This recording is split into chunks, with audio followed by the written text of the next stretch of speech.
কথাটা বলিবা মাত্র চমকিয়া উঠিলাম।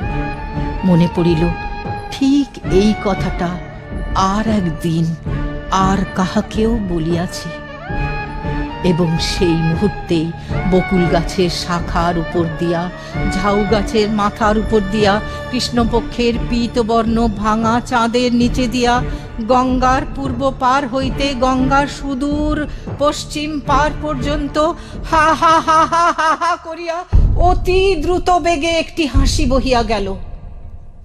সেটা মর্মভেদী হাসি কি অভ্রভেদী হাহাকার বলিতে পারি না। আমি তদ্দণ্ডেই পাথরের বেদির উপর মূর্ছিত হইয়া নিচে পড়িয়া গেলাম। মূর্ছাভঙ্গে দেখিলাম আমার ঘরে বিছানায় শুইয়া আছি। স্ত্রী জিজ্ঞাসা করিলেন, তোমার হঠাৎ এমন হইল কেন? আমি কাঁপিয়া উঠিয়া বলিলাম, শুনিতে পাও নাই? সমস্ত আকাশ ভরিয়া হা হা করিয়া একটা হাসি বহিয়া গেল। স্ত্রী হাসিয়া কহিলেন, সে বুঝি হাসি?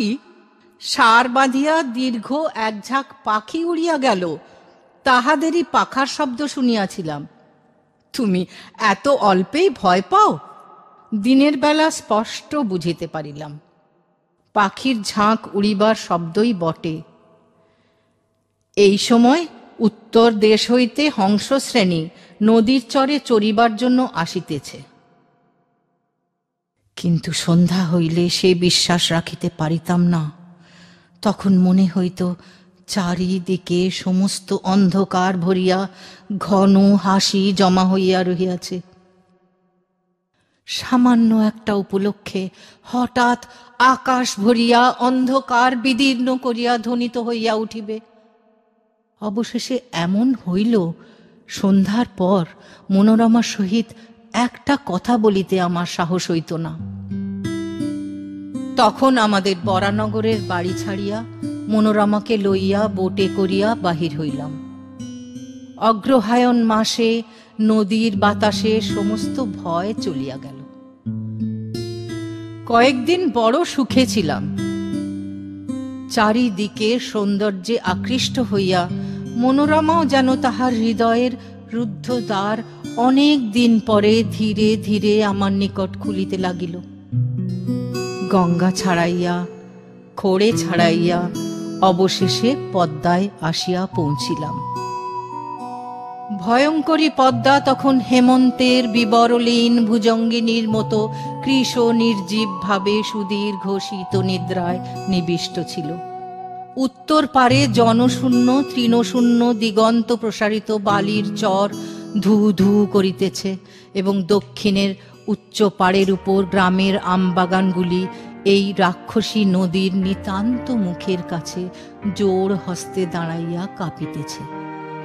পদ্মা ঘুমের ঘোরে এক একবার পাশ ফিরিতেছে, এবং বিদীর্ণ তটভূমি ঝোপ ঝাপ করিয়া ভাঙিয়া ভাঙিয়া পড়িতেছে। এইখানে বেড়াইবার সুবিধা দেখিয়া বোট বাঁধিলাম। একদিন আমরা দুইজনে বেড়াইতে বেড়াইতে বহু দূরে চলিয়া গেলাম।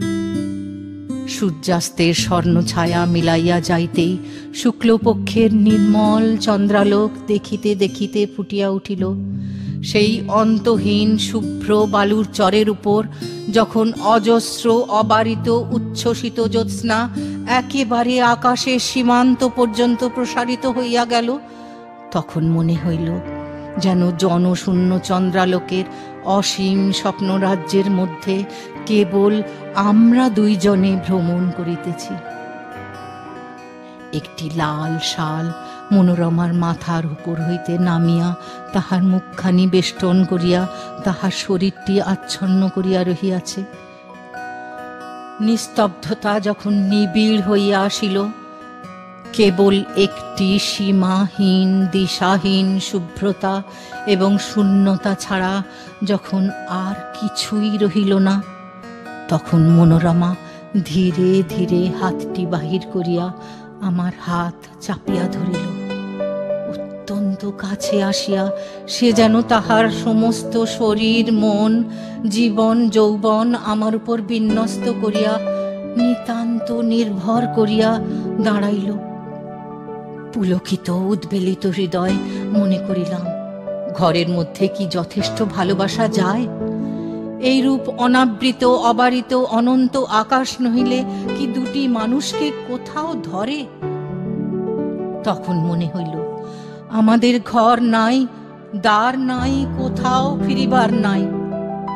এমনি করিয়া হাতে হাতে ধরিয়া গম্যহীন পথে উদ্দেশ্যহীন ভ্রমণে চন্দ্রালোকিত শূন্যতার উপর দিয়া অবারিত ভাবে চলিয়া যাইব।